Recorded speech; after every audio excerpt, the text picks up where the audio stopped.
અભય થઈને નિષ્પક્ષતાથી નિરપેક્ષ રીતે વાસ્તવિકતાનો અરીસો રૂપી સચોટ માહિતી લાવતો સત્યની સાથે અભય ટાઈમ્સ। વીરનારમાં દક્ષિણ ગુજરાત યુનિવર્સિટીના કોન્ટ્રાક્ટ પરના કર્મચારીઓએ 2 મહિનાનો કોન્ટ્રાક્ટ અપાતા વિરોધ કરાયો હતો। વીરનારમાં દક્ષિણ ગુજરાત યુનિવર્સિટીના કોન્ટ્રાક્ટ પરના કર્મચારીઓએ વિરોધ કર્યો હતો। 11 માસના કરાર આધારિત કર્મચારીઓએ વિરોધ કર્યો હતો અને 3જા મહિનાનો કોન્ટ્રાક્ટ પૂર્ણ થતાં 11 માસની જગ્યા પર માત્ર 2 મહિનાનો કોન્ટ્રાક્ટ અપાતા કર્મચારીઓએ વિરોધ કર્યો હતો અને વાઇસ ચાન્સેલરની ઓફિસ બહાર ક્લાર્ક, પિયુન, સ્વીપર, માળી હેલ્પર સહિતનાઓએ બેસી વિરોધ કરી કોન્ટ્રાક્ટ લોલીપોપ બરાબર હોવાનું કહી જ્યાં સુધી 11 મહિનાનો કરાર લેખિતમાં નહીં આપે ત્યાં સુધી વિરોધ કરાશે તેમ જણાવાયું હતું।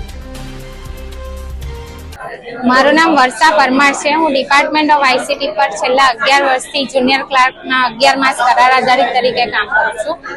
લાસ્ટ એમાં અમને 11 માસ કરાર આધારિત તરીકે ઇન્ટરવ્યુ લઈને 3 માસ માટે આચાર સંહિતાના લીધે 3 માસ માટે રિન્યુ કરવામાં આવ્યો હતો।